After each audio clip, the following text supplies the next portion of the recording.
Let me ask you something. Why is it that in a small town in Italy, it's not unusual to see someone turning 100, still laughing, still walking to the market, still surrounded by family and friends?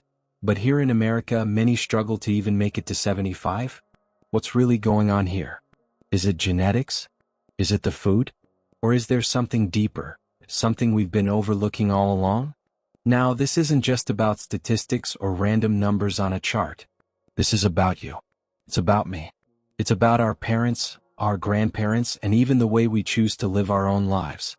Because the truth is, the decisions you make today, the food you eat, the way you spend your time, the stress you carry, the love you give and receive, those choices could mean the difference between a life that slowly fades in your 70s, or a life that thrives well past 100. Think about it for a second. Imagine sitting at a long wooden table in the heart of Italy, surrounded by 3 generations of your family, celebrating your 105th birthday. Imagine being strong enough to stand, to smile, to hold your great-grandchild in your arms.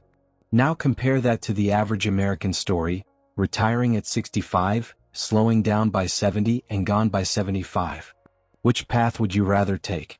In this video, we're going to uncover the 4 shocking differences between Italians and Americans that explain why one group seems to live decades longer.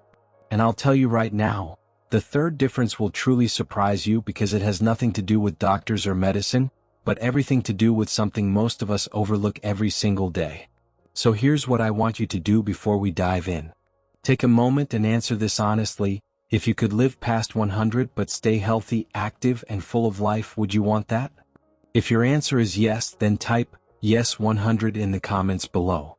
And while you're here, make sure you hit that subscribe button to join us at Elderly Advice for Life, where we share the powerful, practical wisdom that can help you and your loved ones age with strength, dignity, and joy.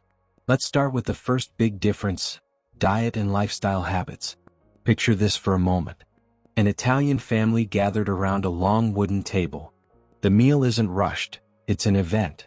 On the plates, you see fresh vegetables, ripe tomatoes drizzled with golden olive oil, a piece of grilled fish, maybe a handful of olives, a little bread baked that morning, and a glass of red wine to top it off. The conversation is warm, the laughter flows easily, and the food is enjoyed slowly together. Now compare that picture to a typical evening in America. You're tired after a long day, maybe stuck in traffic, and the quickest option is the drive-thru. A burger wrapped in paper, fries soaked in oil, and a soda loaded with sugar. The meal is eaten in the car, alone, or in front of a screen at home. It fills the stomach, but it doesn't nourish the body or the soul. This difference may seem small, but it adds up over years. Italians grow up on what we call the Mediterranean diet: fresh produce, whole grains, beans, fish, nuts, and those healthy fats from olive oil. The food is alive, full of color and nutrients, and most importantly, it's minimally processed. In America, the diet has shifted heavily toward fast foods, frozen meals, and sugar-heavy snacks. These foods are easy, cheap, and everywhere. But over time they weaken the heart, damage the blood vessels, and speed up the aging process. Here's where the misconception comes in. Many Americans believe they can outsmart poor eating habits with supplements. A handful of pills in the morning, maybe a protein shake at lunch, and they think they're covered. But the truth is, it doesn't work that way. Vitamins in pill form can never fully replace the balance of nutrients you get from whole, natural foods. Italians don't take shortcuts, because their diet itself provides the balance. And that balance is one of the reasons they live longer, healthier lives. So what can you do? The good news is, you don't have to move to Italy to start eating like one. You can bring small pieces of the Mediterranean lifestyle right into your kitchen. Start simple. Swap out butter for olive oil. Replace soda with water or tea. Add a side of vegetables to every meal, even if it's just a handful of spinach or some roasted peppers. Instead of reaching for a bag of chips, try a handful of nuts or some fresh fruit. These tiny choices build up over time, and every choice you make is like casting a vote for your future health. You don't need to completely overhaul your diet overnight, you just need to start shifting it one step at a time in the right direction.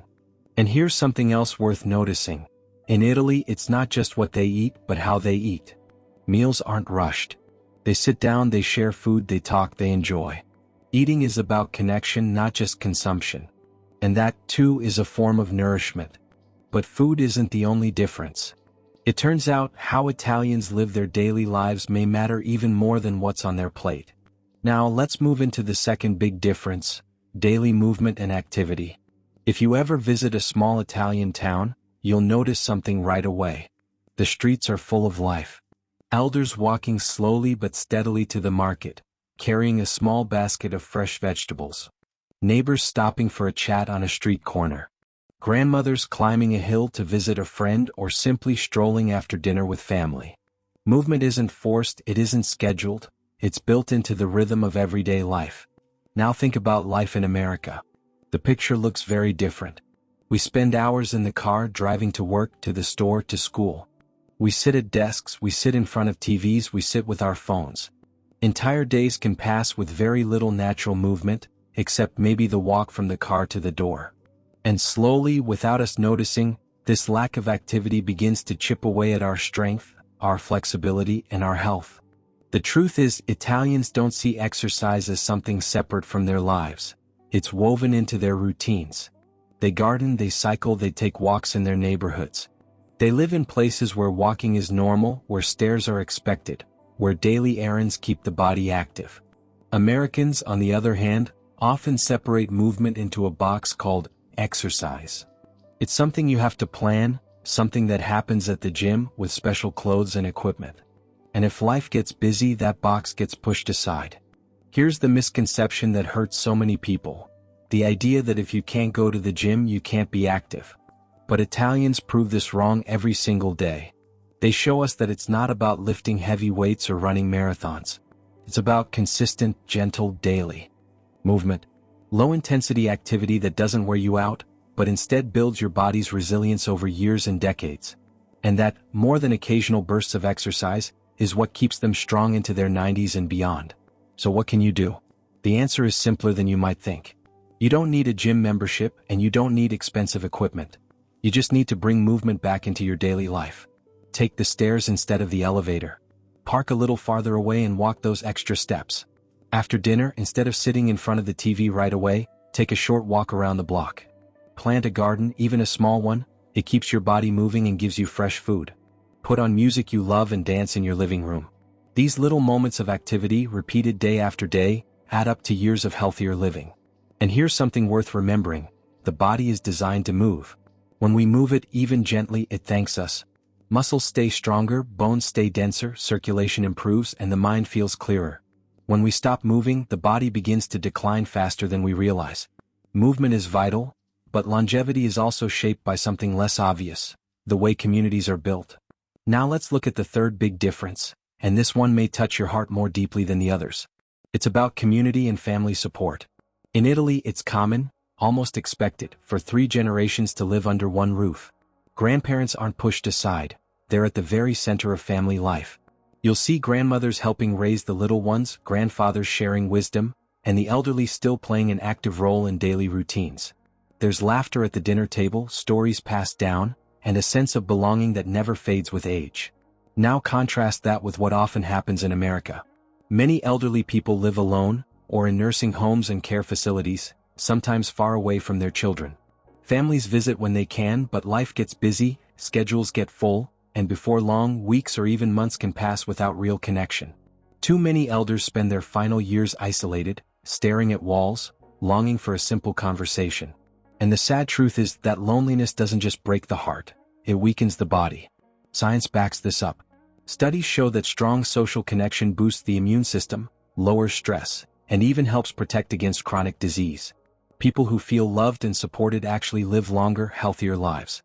On the other hand, loneliness, something that is steadily rising in America, is linked to depression, memory decline, and even early death. It's not just an emotional struggle. It's a physical one too. Here's where many of us get it wrong. We assume that financial independence equals happiness in old age. We tell ourselves, as long as my parents have enough money and a roof over their head, they'll be fine. But the truth is, money cannot buy the kind of joy and security that comes from being surrounded by family and friends. Emotional support, love, and a sense of belonging matter just as much, if not more, than financial stability when it comes to living a long, meaningful life. So, what can you do starting today? Begin with small but powerful steps. Schedule weekly family meals even if it's just once a week. Pick up the phone and call your parents or grandparents more often, don't just text. Make time to visit, to sit with them, to listen to their stories. And if distance makes that difficult, build a sense of community where you are. Reach out to neighbors, join a group, or even create connection online. What matters most is that nobody feels forgotten. Because at the end of the day, it's not only the food we eat or the exercise we do that keeps us alive. It's also the love we give and receive. The Italians have shown us that life is longer and richer when it's shared. And yet, there's still one more shocking difference. Something that blends tradition, culture, and mindset in a way that Americans often overlook. And this brings us to the fourth and final difference, one that might just be the most powerful of them all: mindset and stress management. Picture this scene. An Italian elder sitting at a small cafe, sipping a tiny cup of espresso. They aren't rushing. They aren't checking emails or scrolling endlessly on a phone. They're watching the world go by, exchanging a few kind words with a neighbor, and simply savoring the moment. Now compare that to what you often see in America. People eating lunch at their desks, eyes locked on their screens, rushing from one task to the next, barely taking a breath. That difference in pace, in mindset, has a massive impact on health and longevity. Chronic stress, constant overwork, and lack of rest slowly wear the body down. Stress raises blood pressure, damages the heart, disrupts sleep, weakens the immune system, and accelerates aging. Over time, it steals years from a person's life. Italians, on the other hand, embrace what they call la dolce vita, the sweet life.